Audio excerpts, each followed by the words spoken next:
Hey guys, tonight we journey far, really far. Not just before smartphones or the steam engine or even the wheel. Tonight we go back 2 million years. No lights, no language, no shoes. You open your eyes on the edge of survival, naked, shivering, and surrounded by sounds that feel wrong. Giant insects drone in the thick air. Branches creak overhead like something waiting to fall.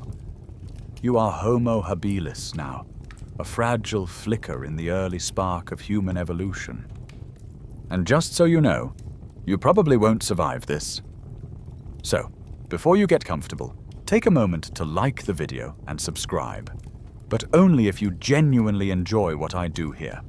And while you're here, tell me in the comments, where are you watching from tonight?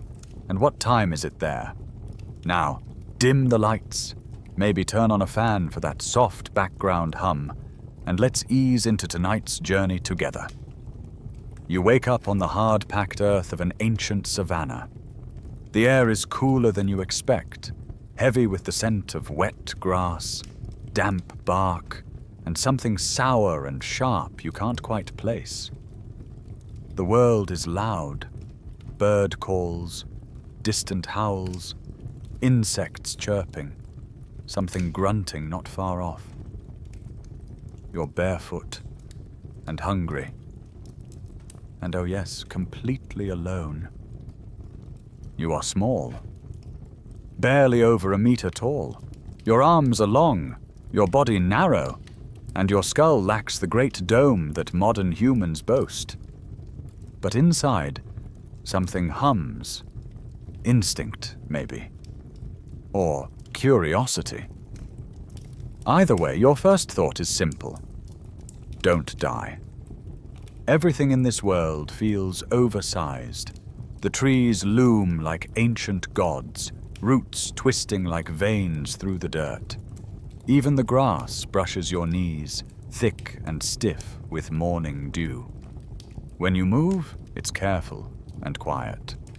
Every step could snap a twig, and every twig could mean trouble.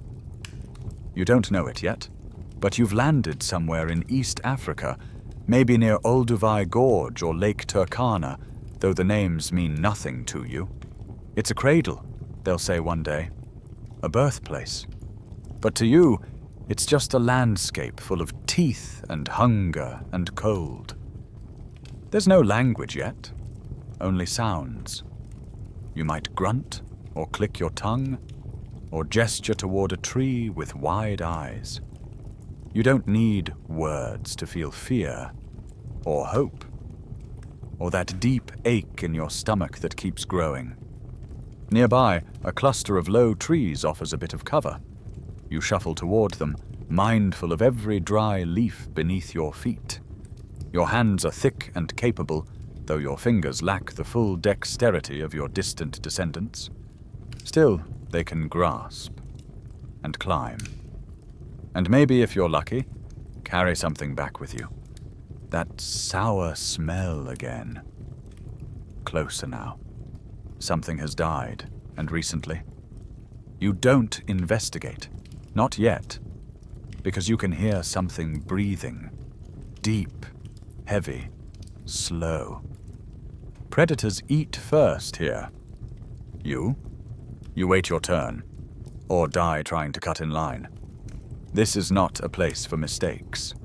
Every mistake has a shape, a sound, a weight. Sometimes it snarls, sometimes it flies. Historians still argue whether Homo habilis hunted small prey themselves or only scavenged the leftovers of larger predators. But one thing is clear. You are not at the top of the food chain. You have no fire, no shelter, no tribe to protect you. Not yet. Just the rising sun behind you and an endless sweep of grass ahead. You feel your heart beat against your ribs, not with excitement, but with awareness. There is no room for boredom here, no time to reflect. You exist in a world where the only goal is to make it to the next sunrise. And yet, something flickers. A thought, a shape. Maybe it's the sun glinting off a sharp stone, or the echo of another's footstep nearby. You're not the only one out here. Others are watching, waiting, living. You wonder if they feel the same. That low, constant hum of dread mixed with an odd wonder. Because everything around you is both beautiful and terrifying. The massive termite mounds that tower like spires. The baboons that scream and tumble in the trees.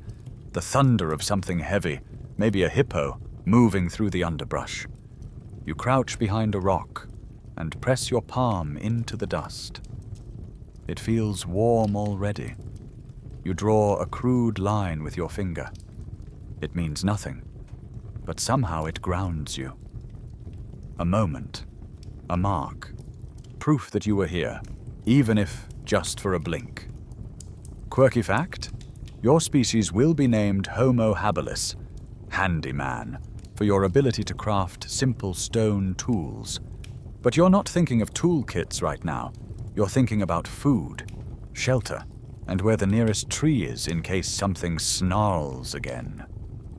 The wind shifts. The smell of death fades, replaced by something sweeter. Berries, maybe. Or just your imagination. Either way, your instincts tug you forward. Step by cautious step. Past rocks older than memory. Past footprints that look too big to be yours. Past bones that still have teeth marks in them. This is survival stripped down to its bones.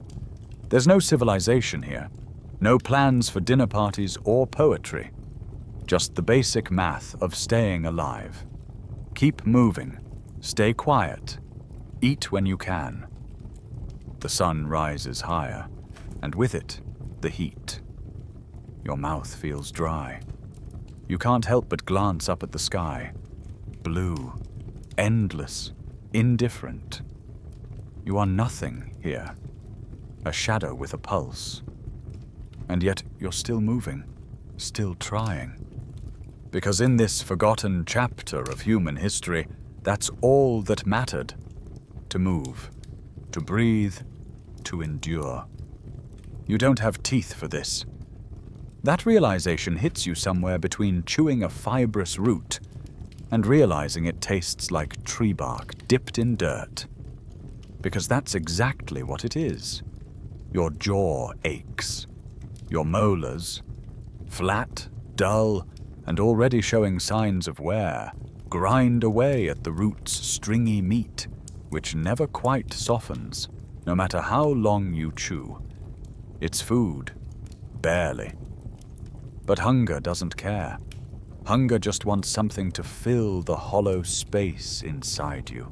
You're built light, wiry, small.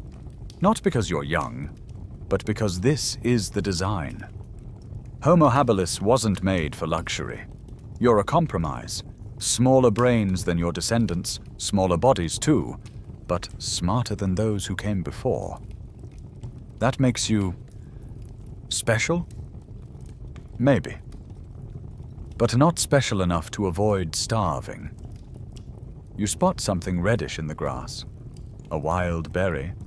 Maybe a trick of the light? You shuffle over, eyes darting for movement. Snakes love berry patches. So do other things. Things faster than you. You pluck the berry. Sniff. Taste. Spit. Too bitter. Or maybe poisonous. Who knows? No one writes manuals for survival 2 million years ago.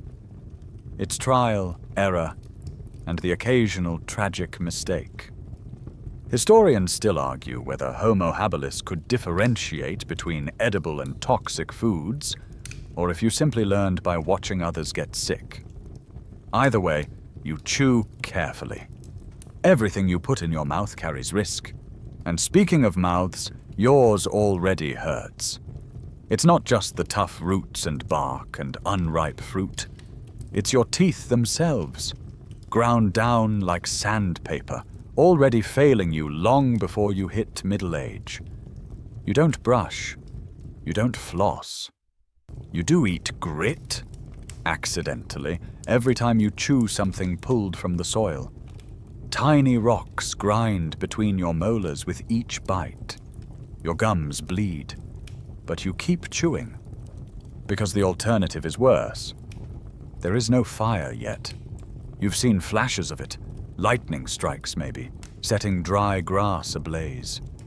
Once you watched a tree smolder after a storm. The smoke made you cough, but the warmth drew you closer, and then farther, when the heat got too much. You don't know how to make it. Not yet. That secret lies ahead in your evolutionary story, somewhere past you. For now, your food stays raw. That means no roasted roots, no cooked meat, no warmth at night, and definitely no boiling water to kill parasites, bacteria, or whatever else is making your stomach feel like it's twisting itself into knots every other sunrise. You bend to scoop something from the dirt, a grub, fat and pale and twitching. You've eaten worse. You pop it between your teeth. It squirms, then crunches. High in protein, they'll say one day. Gourmet, even if you deep fry it and add a dipping sauce. But right now, it's disgusting. And exactly what you need. Your hands work constantly. You dig, you scrape, you break open seed pods, hoping for something soft inside. You chip away at bark, searching for sap or bugs. There's no break, no meal plan. Just moments of relief between long stretches of nothing. You haven't felt full since you woke up here. Other figures move in the distance. Hunched shapes. They walk like you, more or less. Long arms, quick movements. You watch them crush something under a rock, then gather it carefully. Maybe nuts, maybe snails. You inch closer, but not too close. You don't trust them. Not yet. And they don't trust you either. This life doesn't encourage generosity. If someone has food, they probably won't share. If you get too close, you might end up with a stone to the head. Or worse. You've seen fights. Not dramatic, slow-motion movie fights. Just fast bursts of panic. A shriek. A thud. Then silence. One fewer mouth competing for the same dry root. But it's not all brutal. Sometimes someone will drop something, or leave scraps behind. And if you're quick, if you're quiet, you might snag it. Half a fruit, a cracked egg, a chunk of marrow still stuck in bone. It's not much, but it's calories. And calories are everything. The sun climbs higher. Heat settles on your shoulders like a heavy hand. Sweat stings your eyes. You wipe it away with a forearm crusted in dirt. You can't afford to stop. Food is the mission, the obsession, the whole point. Every motion, each shuffle, reach, dig, crack, is guided by one thing. Keep going. Quirky fact for the night? Homo habilis might have eaten termites by poking sticks into mounds and licking them off. Not exactly five-star dining. But if it moves and doesn't kill you immediately, it's fair game. You spot a termite mound in the distance. It looks like a muddy castle, rising from the grass. You walk toward it, carefully choosing a long twig on the way. The technique is simple. Poke, wait, taste. You don't know why it works. You just know it does. The taste is earthy, bitter, a little nutty, and alive. But there's protein in these tiny bodies, and that's more than can be said for half the roots you've dug up today. You sit beside the mound, chewing slowly. The insects crawl across your tongue, but you're too tired to care. Somewhere behind you, something rustles. you freeze. A part of you wants to look. The other part wants to run. But you sit still, twig in mouth, heart hammering. The sound fades. Maybe it was nothing. Or maybe it was a predator changing its mind.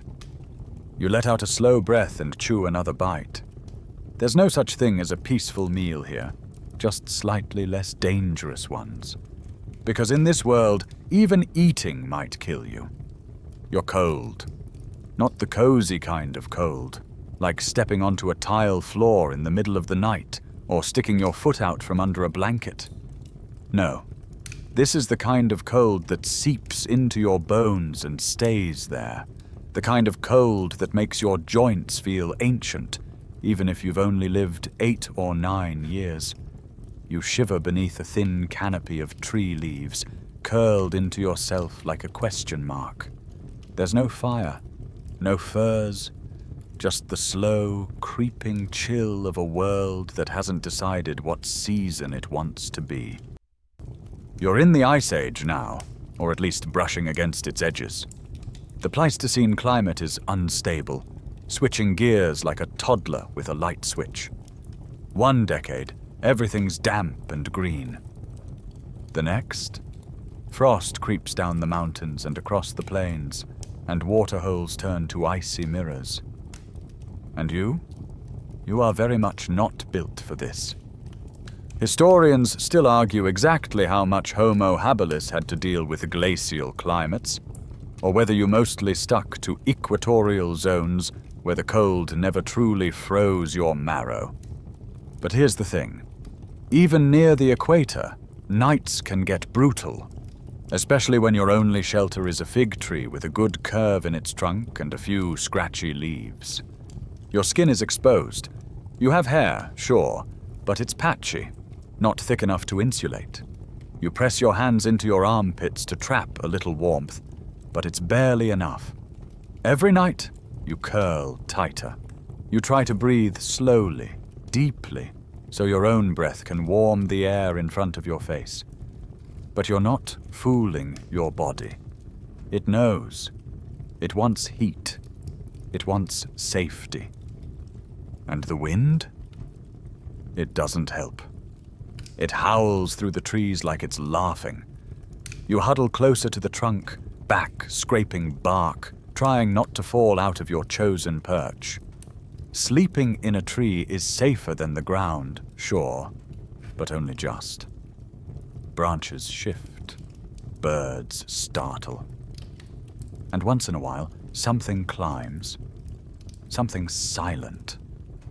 Your stomach growls again, not that it ever really stops. Hunger and cold are old friends. They visit you often. You wonder what it would be like to have warmth. Not just from sun or effort, but real, consistent warmth. A fire, a blanket, even a soft patch of moss that doesn't feel like frozen sponges. But comfort is a myth here. You rise with the first signs of daylight, not because you're rested, but because you survived the night. That alone feels like a win. Your limbs ache. Your fingers are stiff. Your breath fogs in front of you. It feels wrong to see your breath like that, hanging in the air like a ghost. You blink it away and climb down carefully, feet numb, every movement slow and creaky.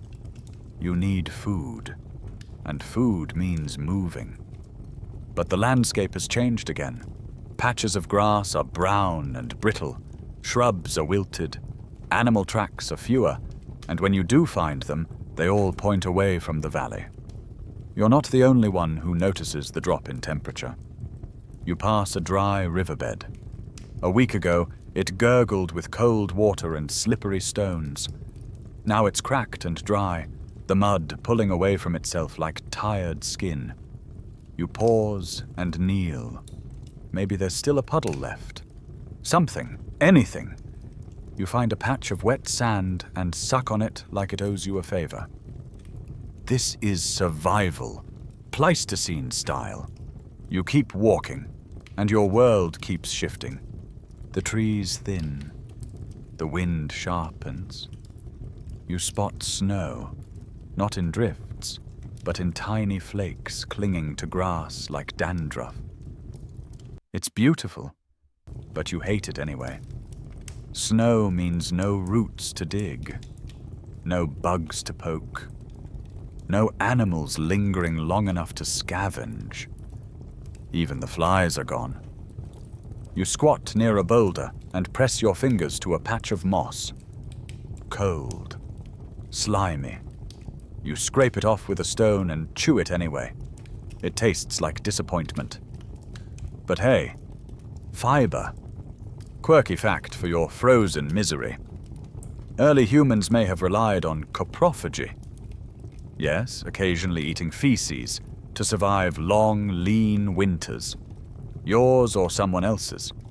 If that sounds horrifying, it's because it is. But when your choices are 1. Maybe die, or 2. Eat that mystery patty near the bushes. Well, nature doesn't care about your dignity. You keep moving, one foot in front of the other, joints creaking like old trees. The air smells clean, too clean. Nothing is rotting. Nothing is blooming. Nothing is moving. And then, tracks. You crouch low. Something passed here recently. Not a predator. Hoof prints. Broad, heavy, maybe a herd. That could mean food, or danger, or both. You follow the tracks, heart pounding faster now, not from fear, but the possibility of something other than gnawing cold and empty days. You crest a small hill and spot them. Giant herbivores, huddled together near a windbreak of stone. Their breath clouds the air. They don't see you. Not yet. You creep closer. Not to attack. You're no hunter. But to watch. To learn. Maybe they'll leave scraps. Maybe something else will kill one. And you can scavenge. That's the hope. That's always the hope. You settle behind a rock and curl into yourself. Not to sleep, not this time, but just to stay hidden. Your breath slows, your limbs ache. The cold never really leaves. But you are still here. Somehow, you hear it before you see it. A low growl, almost a rumble, like thunder trapped beneath the earth. It's distant at first, then closer, then gone. You freeze, your entire body, small, hunched, underfed, stiffens with instinct. That sound doesn't belong to wind. It doesn't belong to your kind. It belongs to something bigger. Something with claws. Something that absolutely does not care how clever your hands are. You are not alone out here. Your world, already harsh, is teeming with predators. This is not a nature documentary where lions yawn in the sun and wildebeests frolic in golden fields. This is the actual Pleistocene, where every animal is either dangerous, dead, or desperately trying not to become one of those two. And you? You are not high on the food chain. You are chewy and slow and barely worth the effort. The ground bears their marks. Massive paw prints, some as wide as your head, press into the damp dirt. One is fresh. You touch it with trembling fingers, and the soil is still warm. That means it was here, just minutes ago. A sabre-toothed cat, probably. Megantherion, if you want to be specific. It walks like mist and strikes like thunder. You wouldn't even hear it coming. You back away, heart pounding, and duck into the undergrowth. Every leaf brushes your skin like it's tattling on you. The air smells like wet bark and predator musk. Sharp, metallic, dangerous. You crouch under a thorny shrub, and hold your breath. You don't move for a long time, because in this world, movement can mean death. Historians still debate whether Homo habilis had dedicated warning calls like modern primates do. Distinct alarm sounds for different types of predators. You might not know words, but you feel what kind of threat is nearby. Something slinks, something stalks, and something waits. They each trigger a different kind of terror in your gut. You wait until the shadows move elsewhere. Slowly, painfully, you uncurl and shuffle along a creek bed, staying low, eyes wide. Every rock could be hiding teeth. Every bush could growl. You've seen it before. One moment, your group is foraging, half watching the horizon. The next, one of you is gone, dragged into the grass by something striped and silent. There's usually no scream, just a thud, maybe some rustling, then nothing. Sometimes you see what's left. The world is cruel like that. You pass a carcass, not recent, just bones and tendons and flies now. But the shape of the rib cage, the drag marks in the soil, the splintered femur, they tell a story. Something large died here. Then something larger came and tore it apart. You bend to examine a bone. A stone tool might scrape marrow from inside. You glance around, always glancing around, and then wedge a sharp flake against the bone. The crack is loud, too loud. You freeze. Silence. Then, a rustle in the brush. You abandon the bone and dart into the trees, climbing quickly, fingers digging into bark, feet slipping once, twice. Your breath catches in your throat as something below steps into the clearing. It's there. Golden eyes, striped fur, muscles coiled beneath its skin. A sabre-toothed cat, indeed. It sniffs the air, lowers its head to the broken bone, and licks at the marrow you didn't get. It doesn't look up, but it could.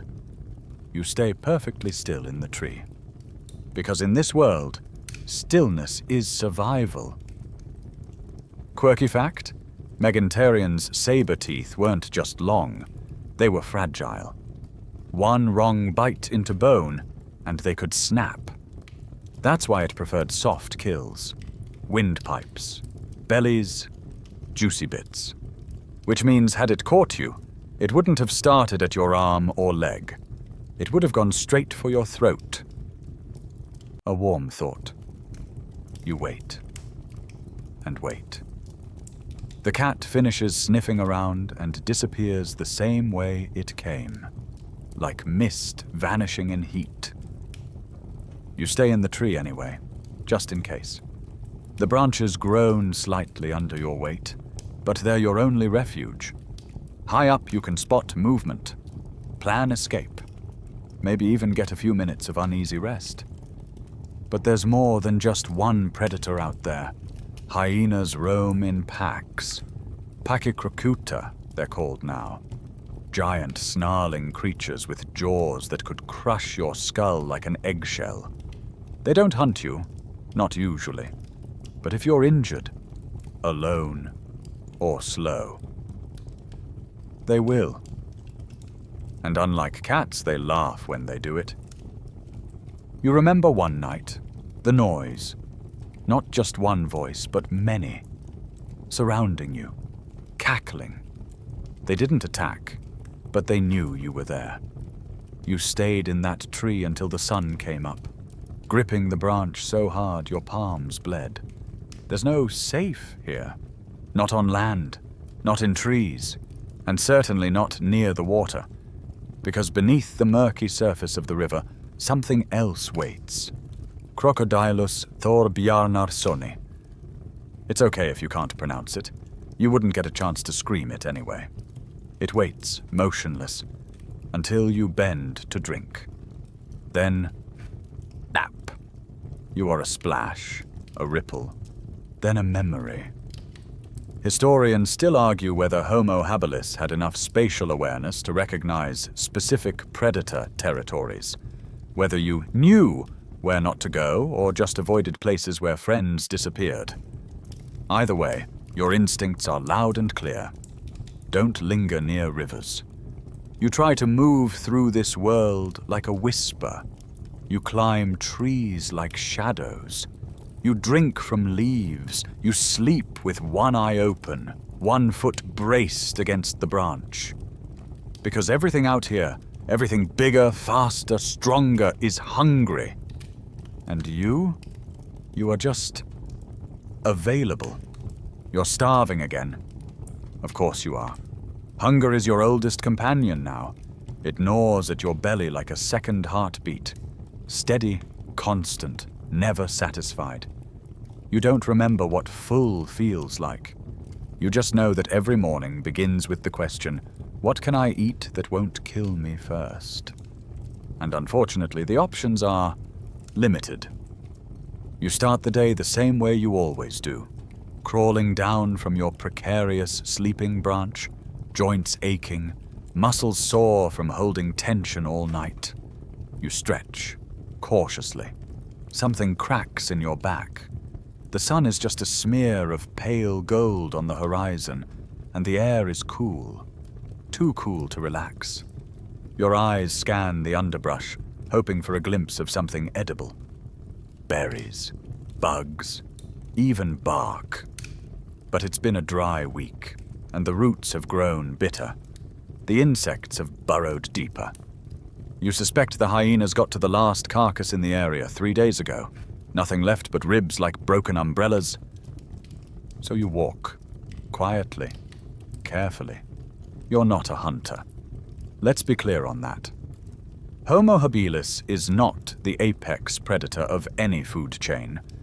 You don't have the strength, the speed, or the claws. What you do have is patience. And sharp rocks. And a desperate willingness to approach something much larger than you if it means maybe, just maybe, you can scrape off a few mouthfuls of meat. You're a scavenger. That's your role in this ancient ecosystem. Not glamorous, not heroic, but essential. Historians still argue about how often early humans actively hunted versus simply lurking around the edges of a predator's kill, waiting to sneak in like nervous party crashers.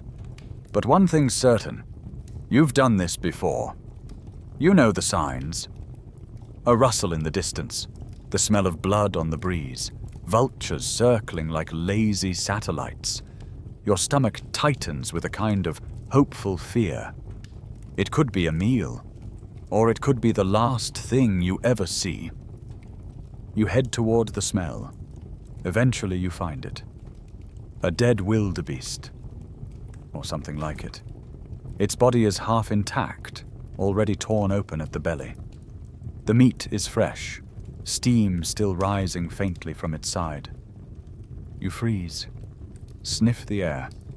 Nothing nearby. Not yet. You approach slowly, stone tool in hand, just a chipped flake, but sharp enough to matter. You kneel by the carcass, eyes scanning, ears twitching at every sound. And then, quickly, like you've practiced 1,000 times, you slice. It doesn't go smoothly. The skin is tough, the muscle resistant. But eventually, a strip comes free. It glistens red in your hand. You don't cook it. You don't season it. You just chew. It's warm, metallic, chewy, and exactly what you need. You eat like a thief. Fast, guilty, alert. Because you know this moment won't last. Sure enough, within minutes, the air shifts. A soft crunch behind you. You freeze. Look back. Eyes too many. A small pack of hyenas slinking through the grass like smoke. One of them stares directly at you. Not charging. Not yet. Just watching. You back away slowly, mouth full, hand tight around your tool. You don't want to drop it. Stone flakes are hard to come by. The hyenas advance. You hiss, wave your arms. One growls. You snarl back, even though your heart's in your throat. You're not threatening. You're just delaying. Eventually they get what they came for. And you run. That strip of meat in your hand? That might be your entire calorie count for the next 2 days. And you're lucky to have gotten it at all. You don't think about how many mouths are hungrier than yours, or how many failed. You think about this bite, this day. That's all that matters. You've won a round in a game where most lose before they even realize they're playing. Quirky fact: evidence from fossilized bones suggests that early Homo habilis often left distinctive tool marks near predator tooth marks. Meaning, you weren't first to the kill, but you were definitely next. Kind of like a nervous medieval wedding crasher, except instead of bad wine and dancing, there's a chewed-up zebra and a pack of hyenas deciding if you're worth chasing. The truth is, you've learned how to read the land. You spot where vultures gather. You follow lion trails not to hunt them, but to scavenge their leftovers. You know where the predators sleep, when they feed, and when they're too full to care if you sneak in and take a bit. But it's always a gamble. Today you got lucky. Tomorrow? Who knows? You walk back toward the tree line, chewing slowly now, savoring each tough bite. Your teeth hurt, of course. They always do. The meat fibers wedge deep into your molars. You'll need to pick them out with a stick later, or they'll rot. One infected tooth, and you're done. But right now, this is victory. You return to your perch with a full belly and sore legs. The sun is high now, the shadows shorter. You lay down, high in the tree, stomach pressing into the branch. For a moment, you let your eyes close. It's not sleep. Not really, but it's close enough. And here, close enough is everything. You hear them before you see them.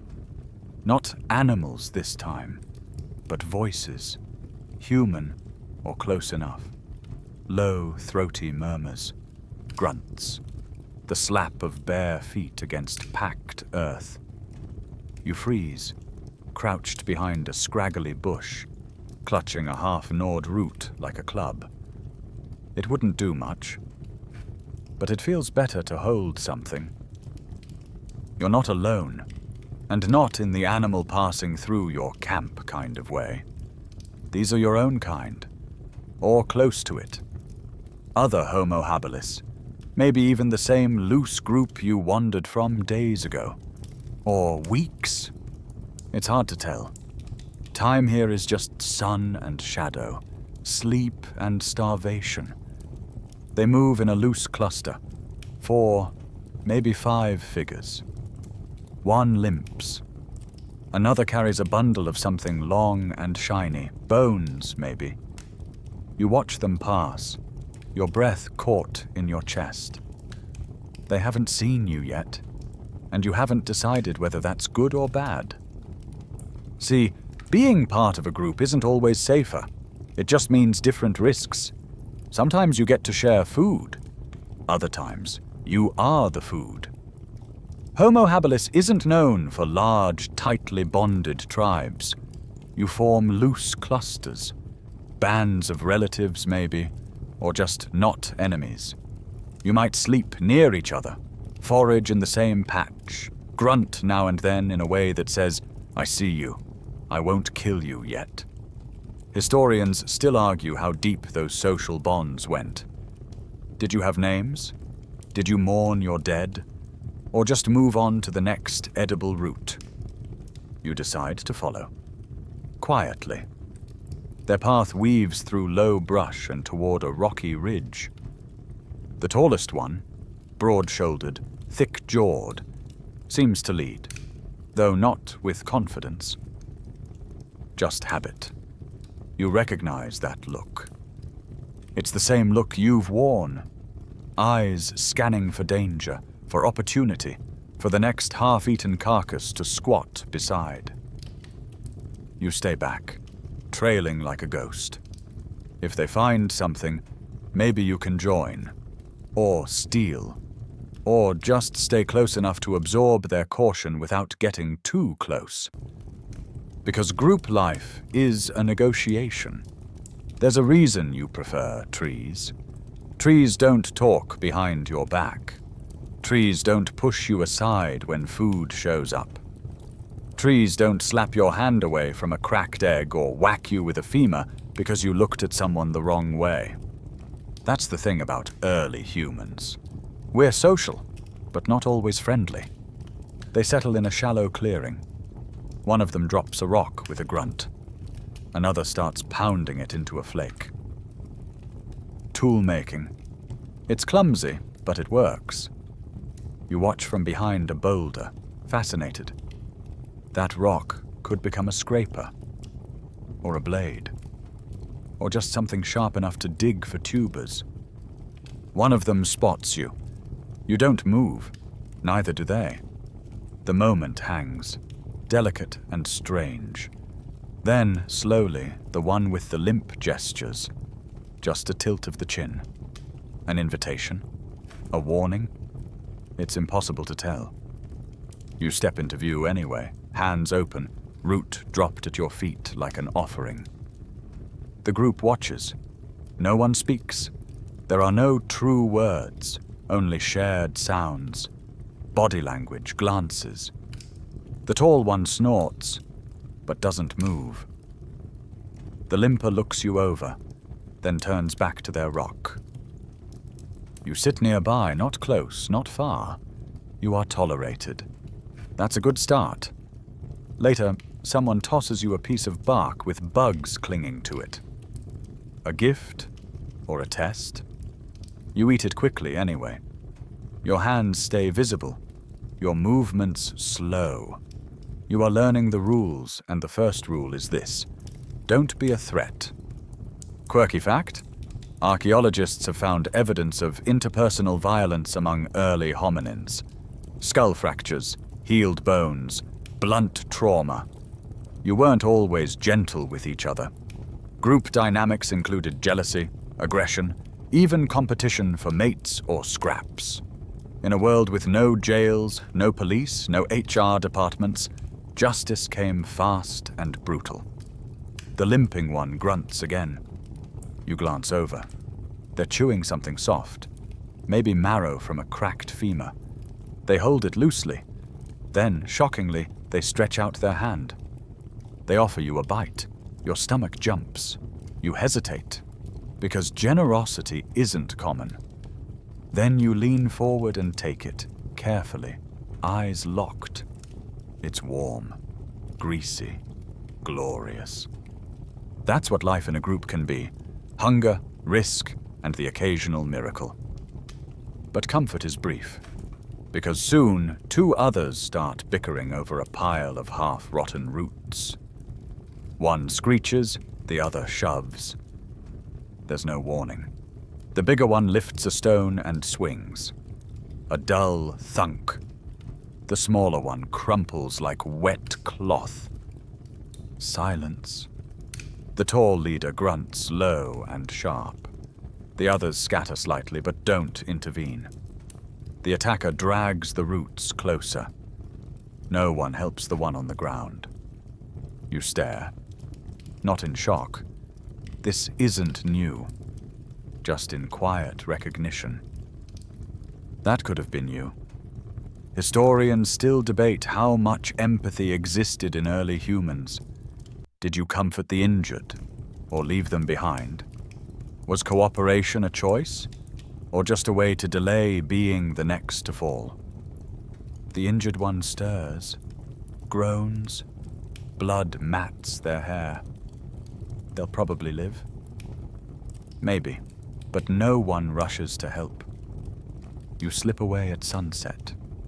Quietly, like a shadow, Because sometimes survival means knowing when to leave the warmth of the group and return to the solitude of the trees. You're sick, not dramatically, not the fall down and die kind. Just off. Your stomach aches. Your head feels heavy, like it's stuffed with mud. Your eyes water. Every breath tastes like old leaves. And you're not sure why. You didn't eat anything that rotten, you think? But that's the tricky part, isn't it? In this world, there are 1,000 ways to feel this way, and no way to know which one got you this time. You lie curled in a nest of dead branches, tucked between the roots of a fig tree. The dirt is cool against your cheek. That should help, but nothing really helps. Your limbs ache. Your gut clenches every so often, and when it does, you bite your arm to keep from groaning. You're alone again. You left the group 2 nights ago, when tensions flared and the tall one started giving you the look. The kind that says, "There are too many mouths here. Yours might be one too many." So now, it's just you, and whatever this sickness is. Historians still argue what diseases Homo habilis faced. There's no fossil record of the flu, no DNA evidence of stomach bugs from 2 million years ago. But let's be real. If you drink from a puddle where a sick animal just pooped, if you eat a grub that's already half decayed, if your fingers never aren't caked in dirt, you're going to get sick. Often. You shiver. The sun is out, but you're cold. Fever, maybe. Or the breeze has picked up again. Either way, you wrap your arms tighter around your chest and press your forehead to the soil. You think about water. Then immediately think about how far away the stream is. It's not just food and predators out here. It's the invisible things. Parasites, bacteria, viruses. You don't know the words, of course.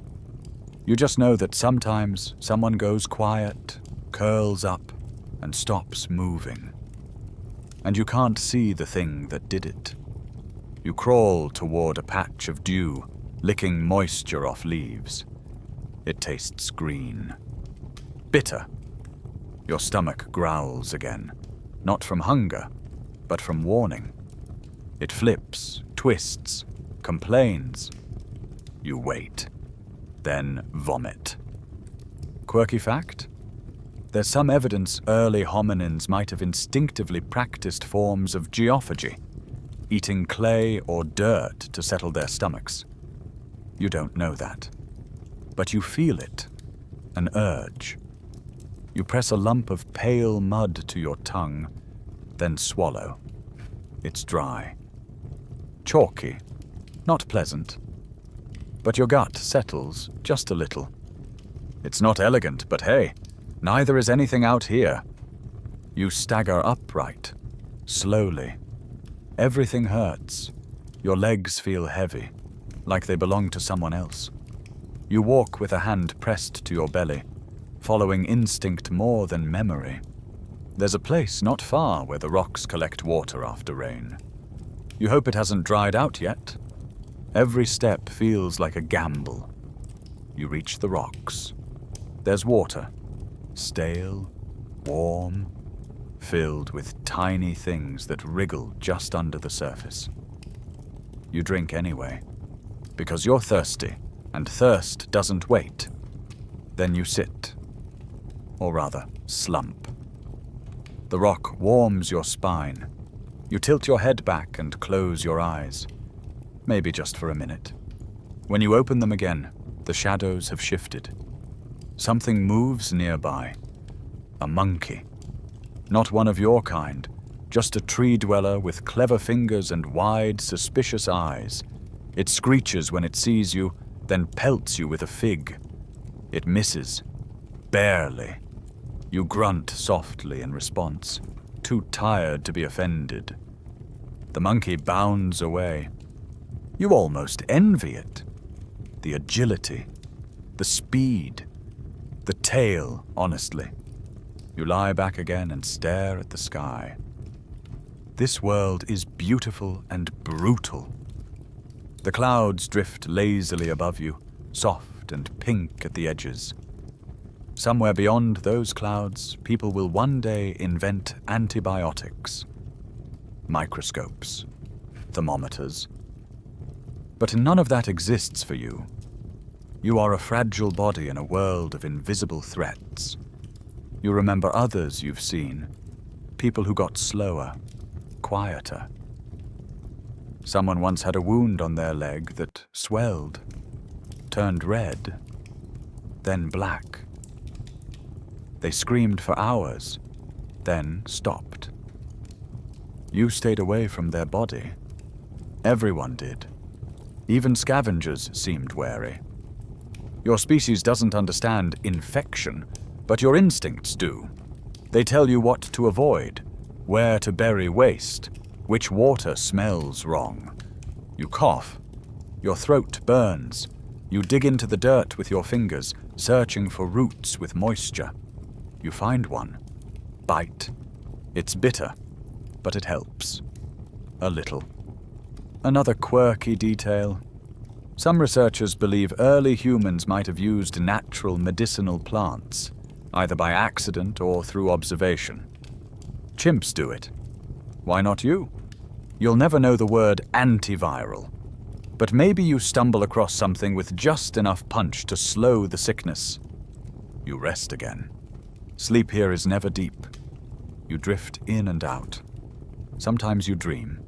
Sometimes it's just darkness with sound. Wind, insects, distant calls.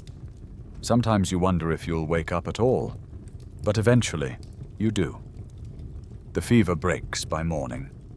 You're not better, not really, but you're alive. Your stomach no longer curls in protest. Your legs shake, but they hold you. The water still tastes like tadpoles, but you drink it without gagging. You survived another invisible enemy. For now. You're tired of walking. Not just tired, like sore feet or a stiff back. This is deeper. Your bones ache in a way that feels ancient.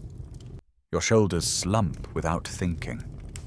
You've been following the migration paths of grazing animals for days, moving from one thin patch of berries to the next, from one hopeful stream to another patch of sun-baked nothing. The land has turned dry, cracked. The plants are stiff and defensive, the kind with spines that jab and sap that stings. There's not much left out here, and your stomach is tired of hearing your promises. You pause under a shriveled tree with barely enough leaves to offer shade. The wind is dry and loud, brushing sand over your feet like it's trying to erase you.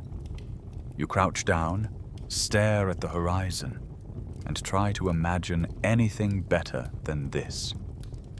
Then something shifts in your head. A thought, not a fully formed idea, just a pull. What if you didn't have to move anymore? What if food could come to you? It sounds ridiculous at first, but your body remembers where the plants grew best, where water stayed longest. The idea clings to your mind like burrs to your fur. Maybe instead of chasing the herds forever, you could stay just a little longer. Maybe you could find a way to make this patch of dry, cracking dirt work. You don't know it, but you're standing on the edge of something big. Historians still argue over the exact moment when humans shifted from nomadic foragers to settled agriculturalists. But somewhere, perhaps in a dry season like this, someone, like you, got tired of wandering. You spot a cluster of seeds near a riverbed, left behind by animals or blown by wind. You pocket a few, not because you know what they are, just because they seem important. That instinct, it'll change everything. You settle near a stream that still has water in the morning. It's muddy, sure, and slow-moving, but it's enough. You dig up roots nearby, You notice that some patches seem to grow back faster. The idea grows with them. Quirky fact?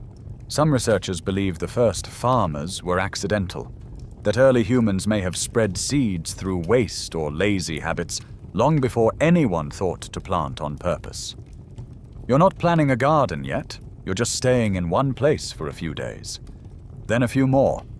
The food gets a little easier to find, because you know where to look. And eventually you realize something else. When you're not moving all the time, you can carry more. You can store things. You can keep a sharp rock, or a smooth bone, or a pile of useful seeds. For the first time, your hands are full of possibility. But it comes at a cost. Your back starts to ache more. Because now, instead of walking, you're bending, digging, grinding, pounding. You smash seeds between stones until they become a bitter mush. You chew and chew and chew, because now your diet is starch and more starch, and no fire yet to soften it. Your teeth suffer, badly. Historians can trace the shift to agriculture in fossilized jaws, cavities, abscesses, massive wear from grinding seeds into coarse paste and eating them raw or barely processed. You used to have bad teeth. Now, you have miserable teeth. And your body changes, too. You grow thinner in some ways, thicker in others. The variety in your diet drops. You used to eat anything you could find. Nuts, bugs, meat, fruit, even the occasional frog.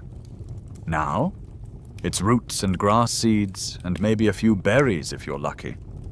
You stop walking so much, but you start working more. Longer hours digging.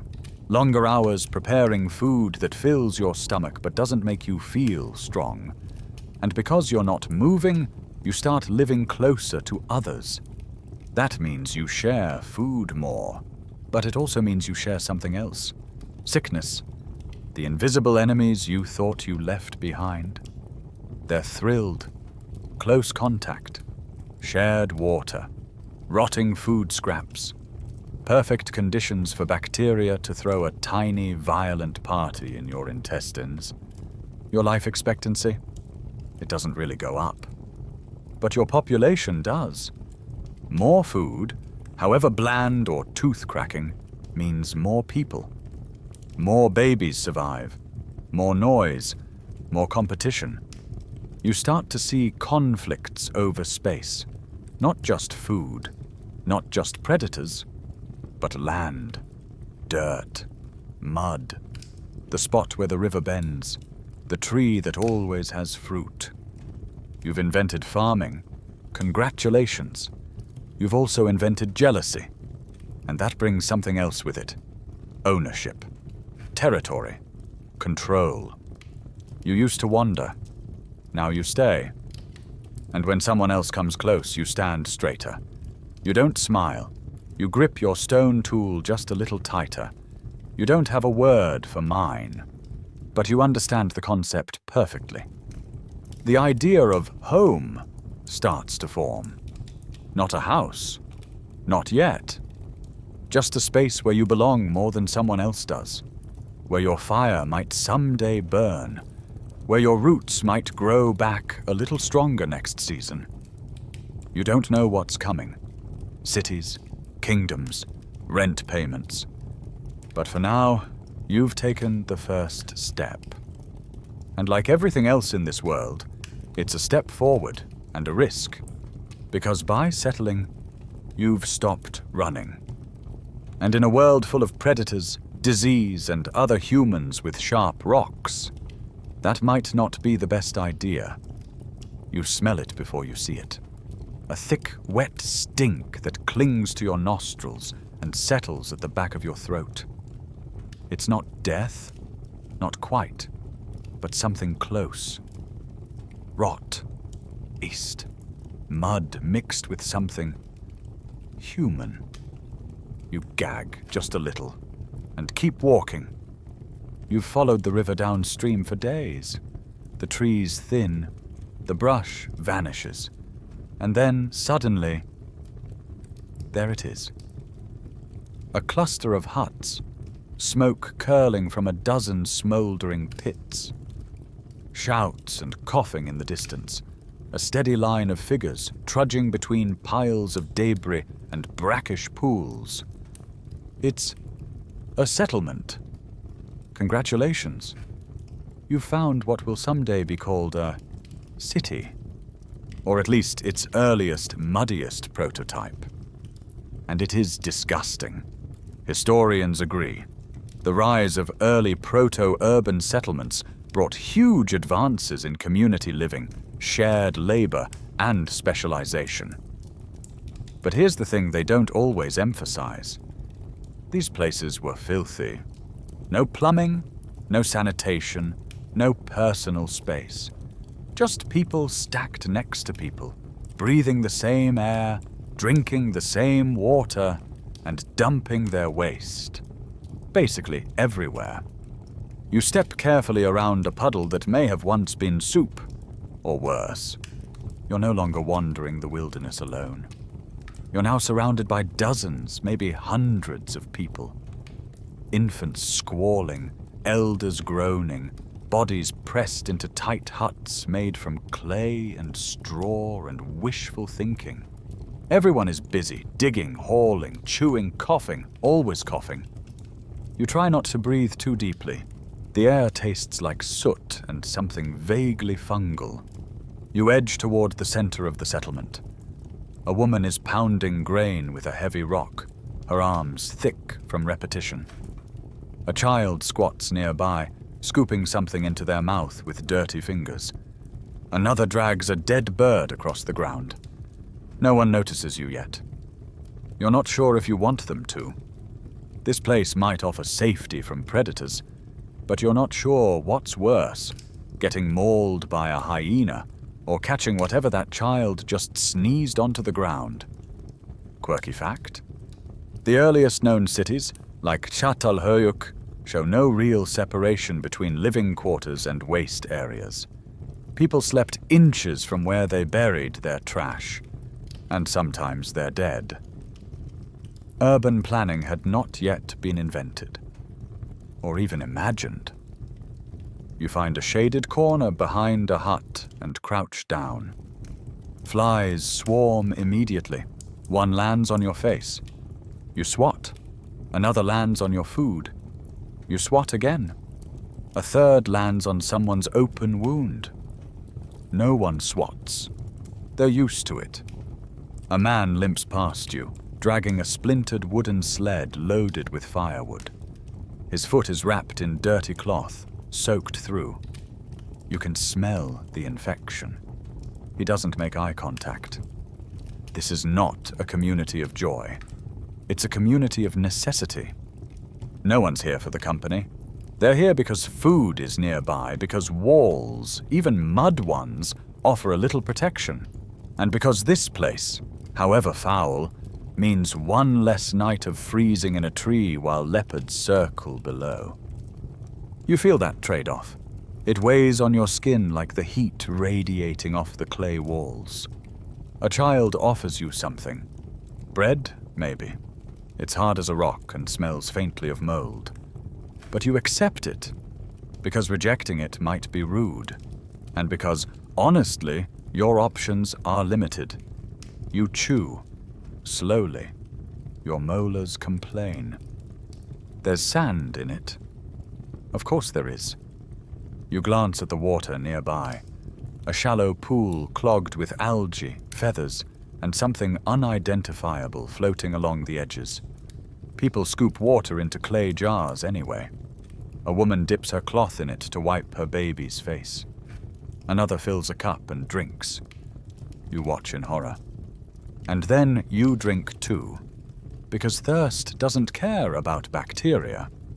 Historians still debate the exact causes of the first cholera-like outbreaks in early urban societies.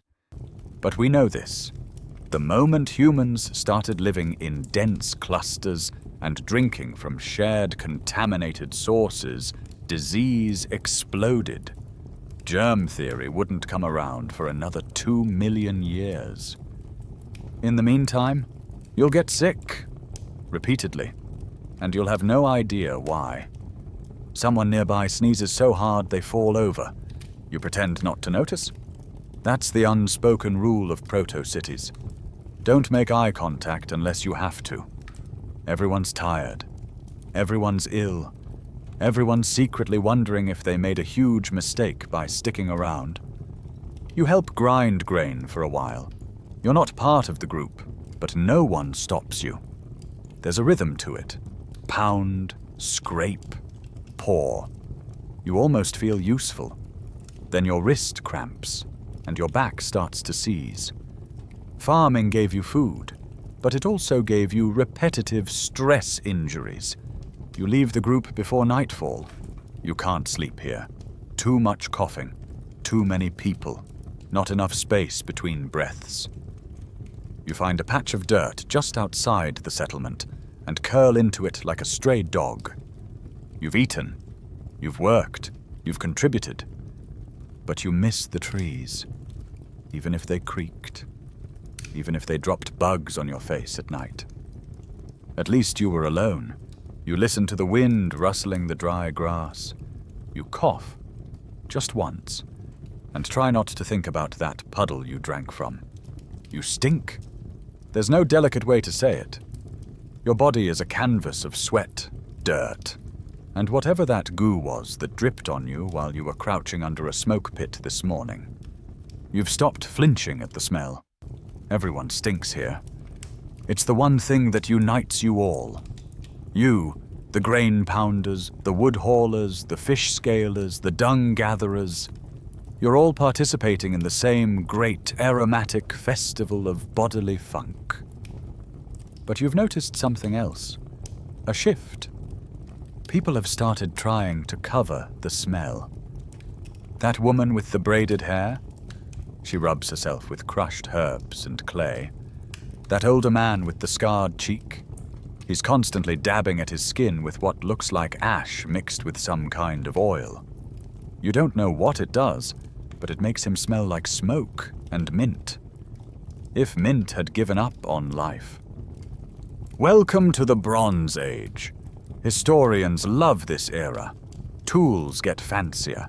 Settlements grow. Trade routes form. But no one talks about the stench. The body odor. The unwashed tunics, the boiling pits of fish oil, the urine-soaked cloth used to soften leather. The reek of people living in tight spaces, working all day, rarely, if ever, washing anything. You tug at your own garment, such as it is, a loose wrap of coarse fiber that scratches more than it covers. It smells like the river. Or possibly someone else's river wrap. There is no soap. Not really. Not the bubbly lavender kind you're imagining. There are ashes, maybe sand, a river if you're lucky, or a puddle that looks like a river if you're desperate. And every time you try to wash, you risk freezing, getting bitten, or accidentally bathing next to a herd animal with very strong feelings about personal space. You try rubbing yourself with crushed leaves. It helps. A little. But now you just smell like dirty leaves. Quirky fact? In some early cultures, people wore scented cones of animal fat on their heads that slowly melted throughout the day, releasing perfume. Imagine being hot, sticky, and surrounded by bugs, and deciding the answer is to rub beef tallow on your scalp. You walk through the settlement. A narrow path winds between rows of huts and lean-tos. Smoke drifts from hearths. Children scream. A man sneezes directly onto his arm, wipes it off on his tunic, and continues hammering a copper blade. Hygiene is a loose concept here. Cleanliness is more about ritual than sanitation. You bathe for festivals, or funerals, or when someone important tells you to. But not because you're dirty. Because honestly, you're always dirty. You crouch by a stream, hoping to rinse your hands. The water's cloudy, but it's better than nothing. As you scrub, a woman beside you cracks open a shell, scoops something slimy inside, and smears it under her arms. You stare. She grunts. You grunt back, which seems to satisfy her. She gestures for you to try. You hesitate. The goo smells like sour milk and crushed mint. You apply a bit to your neck. Just a dab. Congratulations. You now smell like someone tried to fix you. That's as good as it gets. Back at the village center, a group is gathered around a pile of dried dung. They're burning it. Not for fuel, but for the smoke. It keeps bugs away, they say. You sit in the smoke for a while, blinking through the haze, tears leaking from the corners of your eyes. You're not sure if it's working. You're still itchy, but you're warmer. And weirdly, kind of numb. Historians still debate the effectiveness of these ancient pest-repelling techniques. Burning dung, hanging herbs, rubbing on oil. None of it killed bacteria, but it masked the worst. And in a world without soap or science, that was close enough. Someone hands you a carved comb, bone, delicate, surprisingly smooth. You run it through your hair and immediately dislodge a colony of tiny, jumping insects. Lice. Of course. You squash one between your fingernails and flick it away. You'll never be clean. Not by modern standards. But you can be less filthy. That's the goal. You wipe your face with a damp cloth, even though the cloth smells like goat. You chew on a leaf to freshen your breath. You rub your feet with sand, scratching off layers of old skin. There's no mirror here, but if there were, it wouldn't be kind. Your sun darkened, scarred, covered in a film of sweat, dust, and protein grease. You smell like meat, smoke, and whatever's currently rotting in the back of the settlement. And still, somehow, you've adapted. The flies don't bother you as much now. Your skin, once soft, has gone rough and calloused. The smell of sweat no longer signals alarm. It signals life. If you stink, it means you're still breathing. You sit by the fire, comb in hand, and watch the smoke curl upward into the early evening air. Someone offers you a chunk of boiled something. You take it. Chew. It's hot, bland, tastes faintly of mud. You swallow anyway. And beside you, someone leans in and whispers something. You don't know the words, but you recognize the tone. They think you smell. Better. Progress. You have a job now, not the kind with a lunch break or a pay slip. No one gives you a bronze medallion for Employee of the Moon Cycle. But make no mistake, you have a task, a role, a daily duty. And if you don't do it, someone else might notice, and not kindly. Your job? Human incense stick. You laugh, quietly, bitterly, as you trudge through the smoke-hazy market square, waving a bowl of smoldering herbs and dung pellets through the air. The smoke curls around you, a choking fog meant to ward off insects, spirits, or maybe just the stench of the fish pile fermenting in the sun nearby. Technically, your role is to purify the air. Realistically, you're just walking aromatherapy. The irony? You stink too. Under all that ceremonial smoke, you still smell like last week's sweat and whatever the goats were rolling in. Welcome to ancient job specialization. You weren't born into wealth. You weren't born into power. So that means you got assigned one of the jobs no one else wanted. You know the ones. Dung collector, clay pot fixer, public fire tender, bone cleaner, grain grinder, corpse stretcher, the bottom rungs of a very steep and smelly ladder. Historians love to marvel at the division of labor in early civilizations. But let's be honest, it mostly meant dividing misery into manageable shifts. The rich got beads and ceremonies. You got ash in your eyes and sore knees. Today you're helping clear the latrine pit. Yes. That's a thing now. A shared pit. Dug deep behind the settlement's edge, covered loosely with reeds and planks. It's supposed to be a sanitation innovation. Instead, it's a bubbling swamp of horror that occasionally hisses. You try not to breathe through your nose as you poke at the pit's edge with a stick, checking for cave-ins.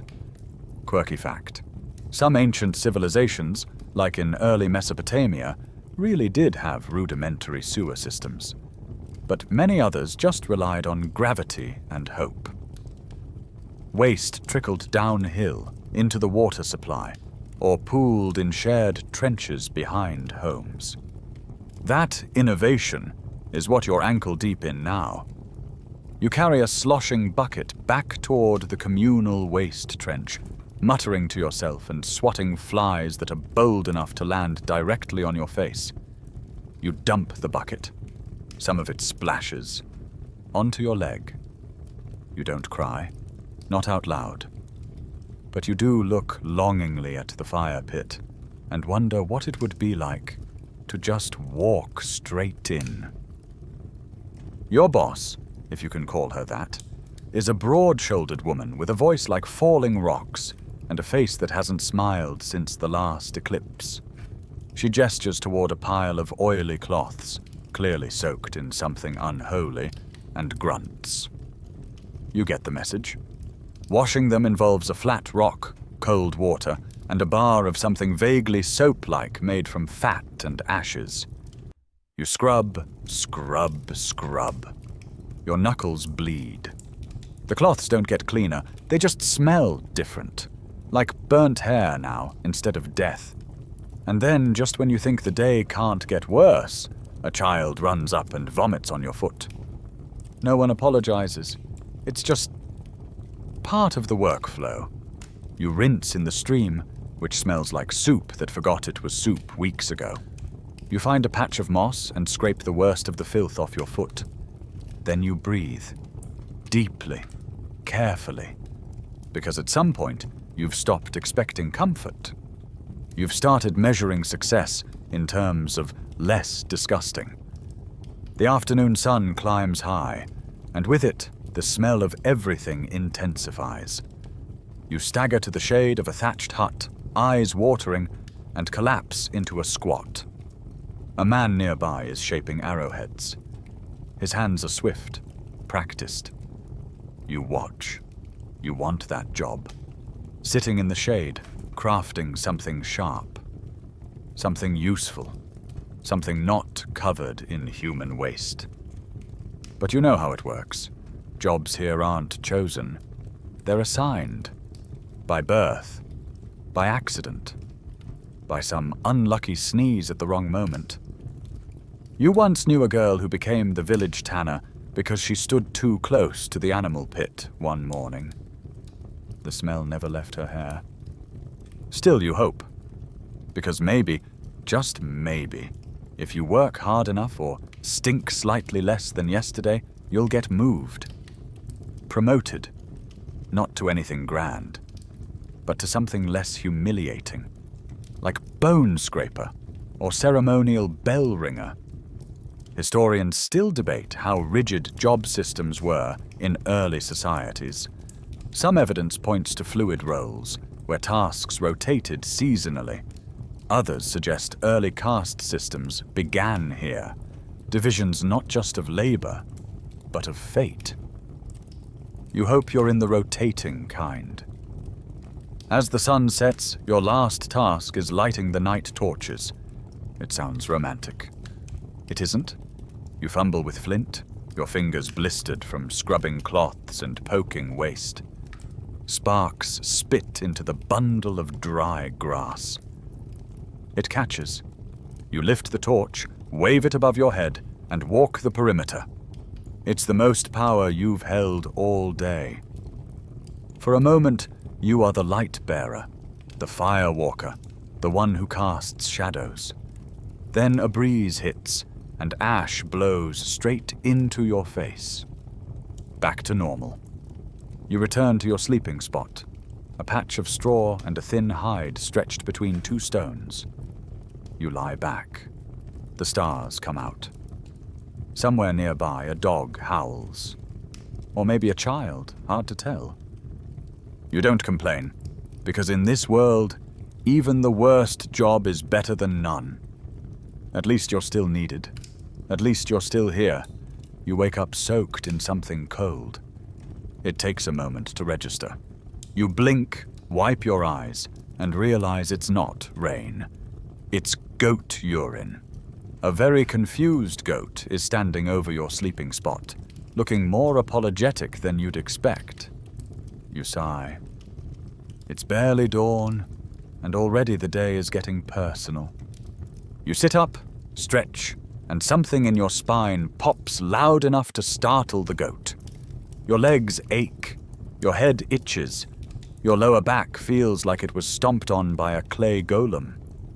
You're officially in the Middle Ages now, though you wouldn't know to call it that. All you know is that everything hurts, everyone smells, and no one seems to understand how bodies are supposed to work. You head to the communal fire pit. Breakfast is a grey, lumpy broth with the flavor profile of despair. You slurp it down. It tastes slightly better than yesterday's because someone added a handful of leeks. Or possibly weeds. Someone nearby is coughing. A deep, rattling cough that seems to echo off the mud walls. They press a cloth to their face. It comes away red. No one says anything. Illness is everywhere, and nobody knows why.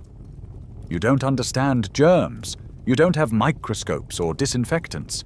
You just know that some people get hot and shaky, start coughing, stop eating, then stop. Everything. And sometimes they take others with them. Historians still debate whether medieval communities understood contagion in any meaningful way. They certainly didn't know about bacteria, but they did know about patterns. And when one person in the village started coughing, everyone got nervous. You're nervous now. You head to the village healer. Not a doctor, just someone who smells strongly of sage, burnt feathers, and overconfidence. She grunts, gestures for you to sit. Then begins the treatment. First, leeches. A handful of wriggling, eager creatures plopped onto your skin. One on the arm, one behind your ear, one that tries to make a break for your armpit. She catches it and scolds it. You're not sure which of you she's talking to. Then a poultice. She slaps a warm, pungent blob of herbs and pig fat onto your chest and binds it with cloth. It's squishy. It leaks. You nod solemnly. Finally, the pièce de résistance. Pigeon droppings. She smears a thin paste of it near your temples, muttering something that sounds vaguely threatening. You are too polite to ask questions, and too tired to argue. Quirky fact? Yes, pigeon droppings were genuinely used in medieval medicine, along with crushed emeralds, fried mice, and, famously, urine. You were a walking spice rack of the village's worst ideas. You head back to your hovel. It's made of wattle and daub, basically twigs and mud with a thatched roof that leaks if you look at it too hard. The door creaks. The floor is mostly dirt. Your sleeping spot is a lumpy pile of straw that may or may not contain half a frog. You lie down, still covered in goo. Outside, a man yells about demons. Inside, your neighbor is praying loudly for her boils to go away. You sneeze. Bad move. Two people glance at you like you've just declared war. Welcome to the age of spiritual blame and bodily confusion. Get sick, and people assume you sinned. Or that your neighbor did. Or that the miller's wife is secretly a witch. Someone must be responsible, and if there's no obvious culprit, congratulations, you're it. You once saw a woman get accused of poisoning the well because she walked backwards near it during a full moon. They tied her to a chair and dumped her in the river. She floated. They decided she was guilty, then let her go. She did not come back. You feel a cough building in your chest. You swallow it. Hard. Better to be quietly dying than publicly suspicious. You try other cures. You boil moss in water and drink it. You stuff dried mint in your nose. You chew willow bark until your jaw aches. Sometimes it helps. Sometimes it just makes you vomit with more flavor. Historians still argue about how effective these folk remedies were. Some, like willow bark, which contains salicin, a natural precursor to aspirin, genuinely worked. Others were less helpful, like trepanning. You've heard of a man who had a hole bored into his skull to let the bad air out. He said he felt lighter afterward. He also walked in circles for the rest of his life. You go back to the healer once more. She blows smoke over you. You cough harder. She gives you a dried rat tail to hang around your neck. For balance, she says. You nod. Balance sounds nice. That night, you sweat through your straw bed. You dream of cold streams and quiet forests, places without coughs or leeches or chanting. You wake up damp, sore, and miraculously still breathing. You made it another day, and in the Middle Ages, that's a solid win. Your chest still aches, your breath comes heavy, but you sit up. You put on your scratchy wool tunic, tighten the rope belt, and step into the pale morning sun. Outside, someone's bleeding from the face. No one reacts. You nod at him. He nods back. Because here, survival is normal, and thriving is just surviving. For slightly longer. You're in trouble, not the kind you can run from. Not something with teeth or claws for teeth. This trouble is quieter, human, political, religious. The kind that starts with a glance and ends with a crowd. You sneezed again this morning, and someone saw you do it near the church steps. Now, 3 villagers are whispering in a very organized way. One of them made the sign of the cross after looking at you. Another spat in the dirt, specifically in your direction. You tried to smile. That was a mistake. Welcome to the medieval village justice system. If something bad happens, it must be someone's fault. And preferably, it's someone a little odd. Someone with a limp, or a scar, or a habit of mumbling to themselves. Or maybe just someone who doesn't bathe on saint days. Guess who fits that description? You. This isn't your first brush with suspicion. You've already been side-eyed for gathering herbs in the woods. You once mentioned the moon in a sentence not about the Virgin Mary, which got you a week of suspicious glances. And now you've sneezed twice in the same week, during what people are calling a cursed season. Historians still argue how widespread formal inquisitions were across early medieval villages. The Spanish Inquisition gets all the headlines, but low-level witch trials, blasphemy accusations, and unholy behavior penalties were rampant long before that. You're starting to feel the heat. Literally. Someone lights a torch in the town square for the evening vigil, and you can't help but notice how many people are standing around. Watching. Not quite accusing, but definitely not accusing. You retreat to your hovel and stay quiet. You think about running. But where would you go? The next village? They'd ask who you are, why you arrived alone, what that smell is. Still lingering from the goat pee, let's be honest. And eventually, you'd be just as suspicious there. Maybe more. You didn't do anything, but that's not really the point. The town priest has taken an interest. He's a wiry man with intense eyes and a passion for dramatic pauses. During his sermon, he talks about evil among us, and disease as punishment. He doesn't name names. He doesn't have to. People glance at you anyway. Quirky fact. Trials by ordeal were still practiced during this period. Accused of wrongdoing? You might be asked to carry a red-hot iron bar. If your burns healed cleanly, you were innocent. If not, well, God had spoken. You step carefully now. You attend church. You bow your head. You mutter along with the prayers even though you barely understand the Latin. You avoid the healer's hut. Everyone knows herbs are fine until they aren't. One moment you're chewing willow bark. The next you're accused of hexing the bread. You once helped a sick child by giving them honey mixed with crushed mint. It helped their cough. But now people call it the whisper leaf and wonder if you did something else. Something unnatural. You stop helping. Someone drops a chicken egg in the square. It shatters. People stare at the yolk. Then at the person who dropped it. Then at the sky. Then at you. You're not sure what connection they're drawing, but you don't like it. You consider pretending to be ill just to lay low. But faking illness is dangerous. So is being ill. It's a tightrope walk between harmless and cursed.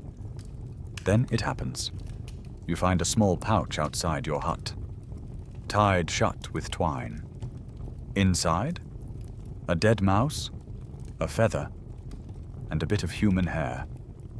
You don't need an explanation. This is an accusation.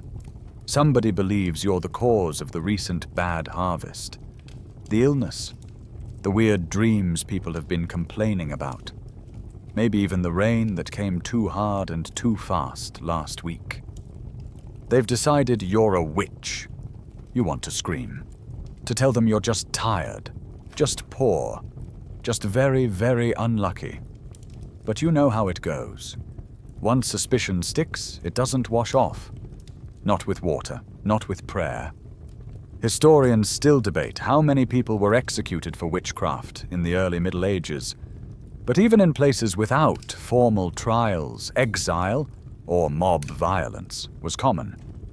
No one wanted to be near the cursed one. So, what do? You gather what little you have. A bundle of dried meat, a rough stone knife, the leather wrap that barely counts as shoes. And you slip away at dawn before the village fully stirs. You don't run.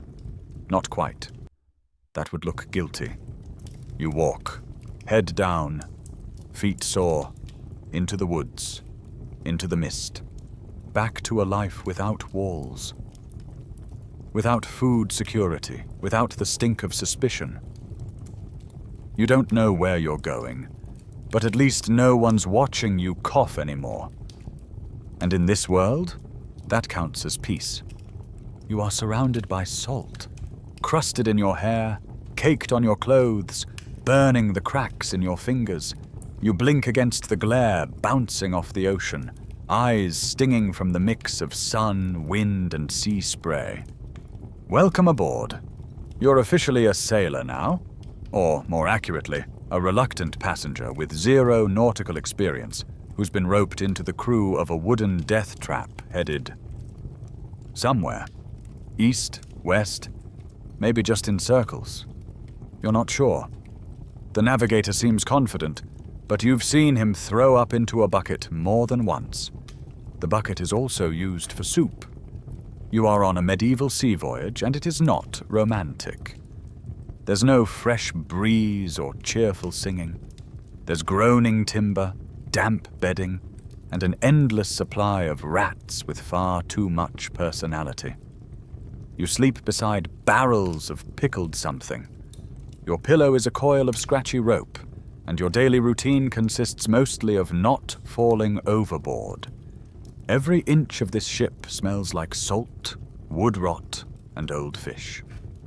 The crew is a mix of wide-eyed teens, sunburned veterans, and one suspicious man who talks to his boots. You're not sure what your role is. You just know you're expected to pull ropes, carry buckets, and not die. You're also starting to notice something troubling. Your gums bleed. A little at first, then more. When you bite into your stale biscuit, the one meal of the day, you feel something wriggle. It's a tooth, or what's left of it. You spit it over the side and try not to panic. Because panic wastes energy. Historians widely agree that scurvy was the curse of pre-modern sailors. Caused by a lack of vitamin C, it led to bleeding gums, tooth loss, muscle pain, and eventually, death. You don't know what vitamin means, but your body does, and it's begging for something green. You haven't seen a vegetable in weeks. You tried chewing on a bit of sailcloth soaked in seawater. That only made things worse. A shipmate suggests chewing rope. "Keeps the hunger down," he says. He's missing 3 fingers. You start chewing rope. At night, you lie awake, swaying with the ship. The stars are bright and cold. The sea breathes beneath you, slow and massive. You've learned not to ask questions like, "How far are we?" or "What's our plan?" The answer is always the same. If the wind holds, we'll be fine. The wind never holds. You get stuck in the doldrums, days of stillness, heat, no shade, no progress. You drink warm water from slimy barrels. One has something floating in it. You try not to look. Someone dies. He was old, or maybe just unlucky. Fever, vomiting, then silence. The captain says a prayer. The crew wraps him in a tarp, ties a stone to his feet, and slides him off the side. The splash is small. The silence afterward is enormous. You help scrub the deck with vinegar and seawater, pretending it helps. Quirky fact: many sailors believed lemon juice was a miracle. The British Navy wouldn't make citrus standard issue until much later, but early voyages sometimes discovered the cure by accident, when someone snuck on a few barrels of limes. You don't have limes. You have hardtack, dried fish, and quiet despair. You get used to the taste of mold. Everything is damp. Even your skin feels soggy. You have sores on your legs. One has started to ooze. You show it to a shipmate. He nods sagely and gives you a strip of cloth dipped in rum and spit. It burns, but you say thank you. A storm hits. You're below deck when it starts. Then suddenly, not. The waves lift the ship like a toy. Rain lashes your face. You grip the mast and pray to every god you can think of. Lightning flashes, someone screams, the sails snap, the boat spins. You think, this is it. This is the end. It's not. You wake the next morning in a puddle. Half the crew is gone, swept overboard or disappeared below. You help patch the sail with trembling fingers. You drink from a cracked gourd. You don't speak for 2 days. The wind changes. You sail on. Eventually you spot land. At first it looks like a cloud. Then trees. Then people. You want to cry. Instead, you throw up seawater and try to remember how legs work. You're thinner now. You stink of brine. You've lost 3 teeth. Your hair is matted. You no longer flinch when rats walk over you. But you've survived. Barely. No one claps when you step ashore. No one cheers. You just walk forward, bones groaning, skin raw from sun and salt. You don't know the language. You don't care. Land is under your feet. And for now, that's enough. You wake to the sound of hammers. Not gentle ones, not helpful ones. These are the hammers of industry. Loud, hot, relentless. the kind that echo in your ribs and fill your ears with a constant clang, clang, clang until you forget what silence ever sounded like. The air smells like smoke and soot and metal that's just lost its temper. You open your eyes to fog, ash, and the faint taste of coal on your tongue. You're in the Industrial Revolution now, and it sucks. You don't know much about revolutions, but this one doesn't involve freedom or fancy speeches. It involves work. Endless, choking, soul-dissolving work. You're in a city now, a real one. A proper cluster of brick, steel, chimneys, gears, and men who shout a lot and never smile. Your job? Factory worker. The pay? Miserable. The hours? All of them. Your shift starts before sunrise and ends after sunset. The factory bell is your god now. When it rings, you move. When it stops, you collapse. The floor is slick with oil and sweat. The walls are damp. The windows, if there are any, are black with soot. The machines never stop. They thrum and groan and belch smoke like overfed dragons. And they do not care if your fingers are too slow. You already lost a thumbnail. The man next to you is missing half a hand. Nobody talks about it. Everyone keeps working. Quirky fact: during the 18th and 19th centuries, children as young as 5 worked in textile mills, coal mines, and matchstick factories. You're lucky. You're old enough to have slightly stronger lungs. Slightly. Your job is feeding a loom. Or a press. Or something that chews up cotton and spits out thread. You're not sure. You just know to keep your hands away from the fast-moving parts. You don't always succeed. Blisters swell on your palms. Your back throbs from hunching.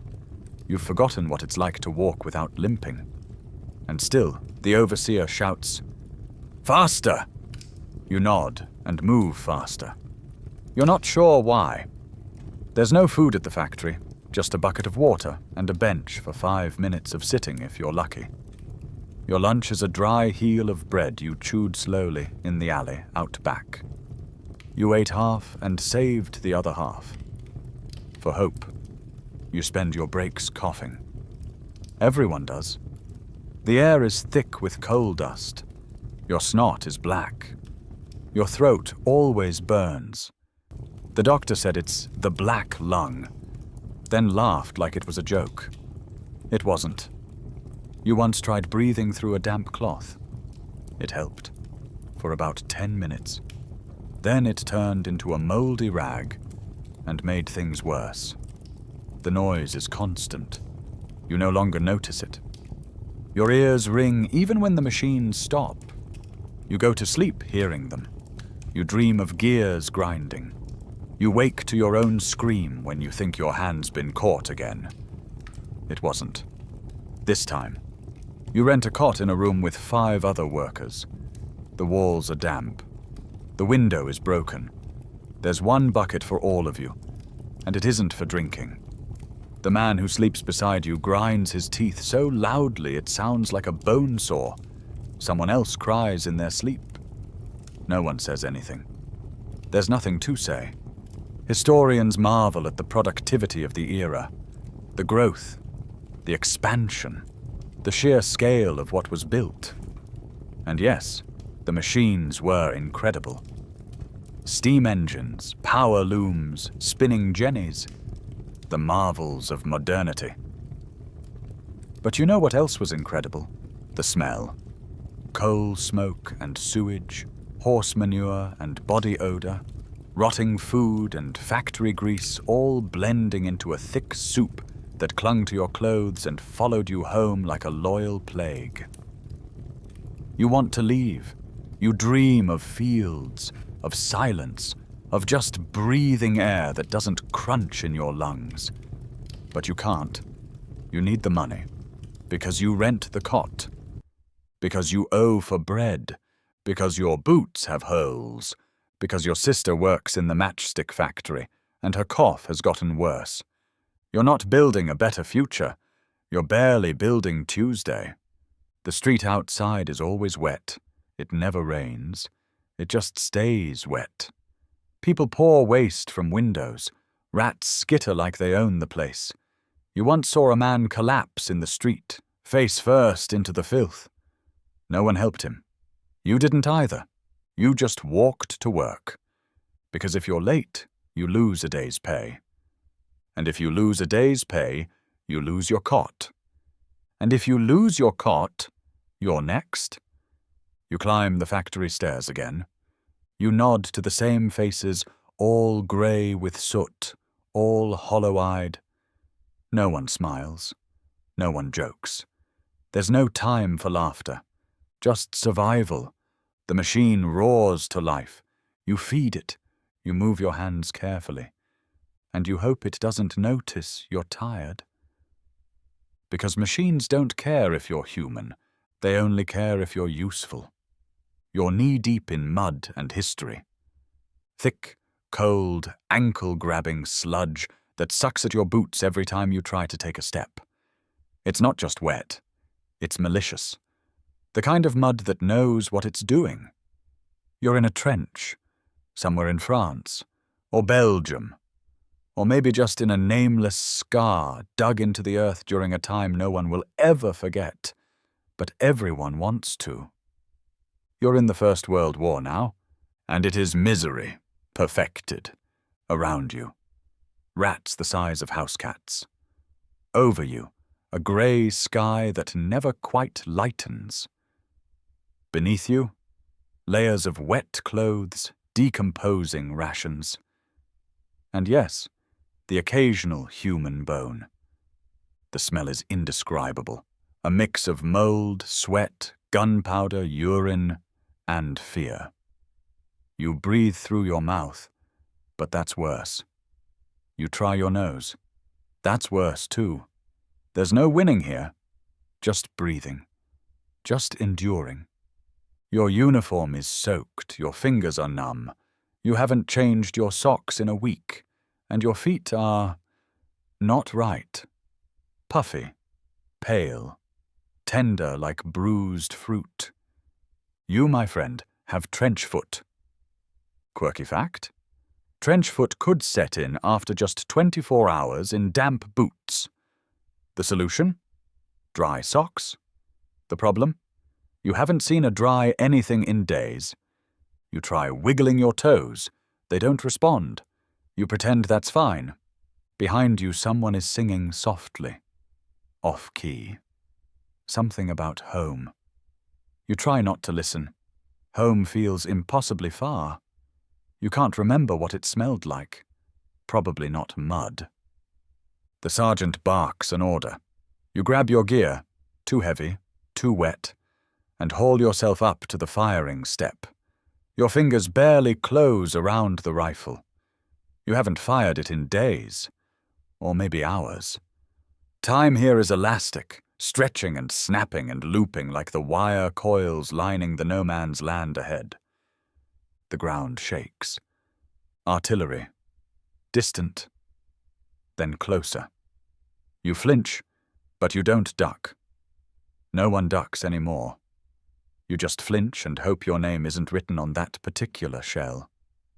Historians still debate the daily routines in the trenches, how long soldiers rotated in and out, whether officers suffered less, whether anyone ever really slept. You know the truth. You sleep in shallow shifts, waking at every cough, rat squeak, or whispered curse. You once saw a man stand up too fast and vanish in a spray of mud and bone.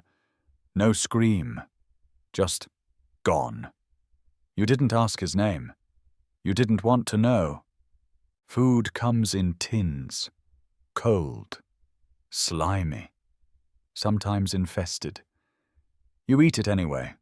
There's no flavor, just texture, and not the good kind. Water comes in canteens that smell like rust. You sip it slowly, hoping it won't make your stomach turn. again. The worst part? It's the waiting. Waiting for orders. For dawn. For the shrill whistle that means over the top. You don't want to go. No one does. But when that whistle blows, you move. Or someone moves you. You've done it before. You remember the last time, clambering over the trench lip, knees shaking, heart trying to claw its way out of your chest, charging into the fog and the wire and the noise. You didn't fire your rifle. You just ran. Tripped. Crawled. Tried not to die. You made it back. Most didn't. You don't talk about that. A letter from home arrived last week, smudged with dirt. You reread it every night, even though the words are starting to fade. Someone misses you. You're not sure if you miss them back. It's hard to feel anything through this fog. You've learned to stop hoping. Hope is dangerous. Hope gets you thinking about the future. And in this place, that's a luxury. You think only in hours, in meals, in inches of dry ground, and in socks. Always socks. The man beside you is snoring. He has a photograph pinned inside his coat. You peeked at it once. Blurry, smiling people. Probably family. Probably gone. You never asked. He never offered. You hear a rat. You swat at it. It doesn't care. Nothing here does. Not the weather, not the officers, not the universe. You get mail. Occasionally. Sometimes chocolate, usually just paper. You trade it for cigarettes. Or gloves. Or half a tin of beans. It's all about trade here. Survival economics. A dry match is gold. A spare bootlace is currency. A moment of quiet. Priceless. The officer walks by, doesn't speak, just glances down the line, looking for weakness. You keep your head low. You don't make eye contact. You don't volunteer. You never volunteer. Later, a shell hits closer. The ground shakes. Your helmet rattles. Someone yells, another yells back. Then silence again. You crouch deeper into the trench. It feels like the world is shivering. You close your eyes, just for a moment. You dream of grass, of stillness, of air that doesn't smell like blood. Then you wake up to mud in your mouth and something buzzing too close to your ear. You wipe it away and whisper, "I'm still here." And that, somehow, is a victory. You're standing in a supermarket. Fluorescent lights hum above you. The floor is polished. The air smells like refrigeration and artificially ripened fruit. A child is crying faintly in aisle 7, and someone nearby is whispering angrily into a Bluetooth earpiece. Somewhere overhead, a soft, forgettable pop song is playing. You're not sure which century it is anymore. You look down at your hands. They're clean, soft, even. Your nails are short. Your fingertips aren't stained with blood, dirt, or ash. You pick up a plastic-wrapped box of strawberries. In winter, in a country that doesn't even grow them. You stare at it for a long time. Then you laugh, because this is the future. But somehow you're still the same ancient creature underneath. You wander the aisles in a daze. You're surrounded by food, endless food. Shelves stacked with things you can't even name. Labels covered in smiling cows, cartoon bees, and promises like low carb or gut friendly. You don't know what a probiotic is, but you assume it's expensive. There are no predators here. No rain, no hyenas, no sabre-toothed cats hiding behind the bananas. And yet, you feel uneasy. You reach for a loaf of bread, and the plastic crackles under your fingers. It smells faintly of nothing. You put it down. Your body is different now. Your brain has grown. You've mapped the stars, split the atom, walked on the moon. But the ancient wiring is still there. The old code. The fight-or-flight reflex that doesn't know what to do when the threat isn't a lion, but a slow, draining inbox or a 2 a.m. notification buzz. Historians still argue whether modern stress is better or worse than ancestral fear. But you know one thing for sure. Your heart doesn't know the difference. It beats the same. Fast. Heavy. Like it's 2 million years ago and something is about to pounce. You move through the aisles like you used to move through forests, cautiously scanning, evaluating. That instinct to gather hasn't left you. It's just been redirected. You collect things now, bottles, chargers, loyalty points. Your stash isn't meat and berries anymore. It's apps, passwords, emergency snacks. You find yourself eyeing other people's carts. You judge. You compare. You wonder if your choices are better, or worse, or more evolved. A woman ahead of you is piling up bottled water. Her shoes are clean. Her teeth are straight. But the look in her eyes? You recognize it. It's the look of someone who's lived through something uncertain, something shaky, something that made the old fear wake up again. You wonder if she feels it too, that strange ache for something real, for bark between your teeth, for the solid certainty of climbing a tree to escape a predator, for days when bad meant you might die before sunset, not you missed a deadline. You leave the strawberries, you walk out into the parking lot. The sun is bright, but filtered through haze. Cars line the rows like grazing metal beasts. There's no mud, no bones, no vultures circling. But you still squint at the sky like it might suddenly change, like the climate still isn't finished deciding what it wants to do. You sit on a bench and breathe, and it's here that you realize the strangest thing of all.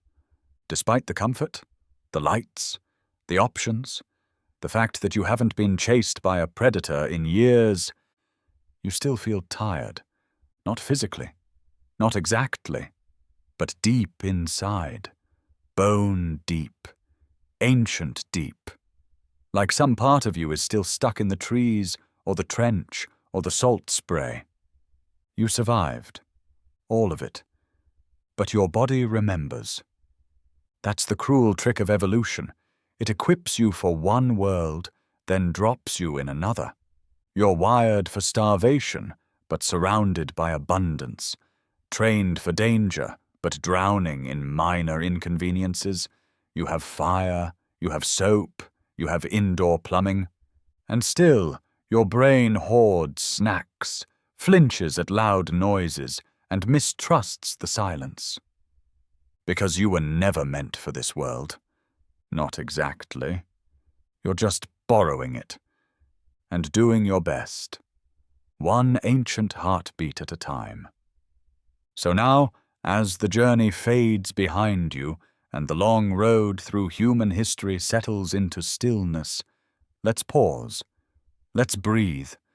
You've trudged through the mud of ancient forests, the grit of Bronze Age streets, the soot of industrial cities, and the static buzz of the modern world. You've felt the fear of predators, the sting of hunger, the ache of cold nights with no fire. You've labored in darkness, endured in silence, watched as the world transformed around you, over and over again. And through it all, you survived. You, the old creature in a new shell. Still scanning, still storing, still shivering under fluorescent lights, not because you're cold, but because something buried deep remembers the wind on bare skin, and the crack of branches in the night. But now, it's safe to rest. The world outside might still be loud. Your thoughts might still be restless. But in this moment, you've earned a little peace. Let the muscles in your face soften. Let your breath slow. Let the images drift away. Stone tools, smoky huts, crowded ships, muddy trenches, all fading gently into mist. You're here now, in warmth, in safety, in quiet. Let that ancient heart beat calmly in your chest. It has done enough. And you, my friend, you're still human, still trying, still here. Good night.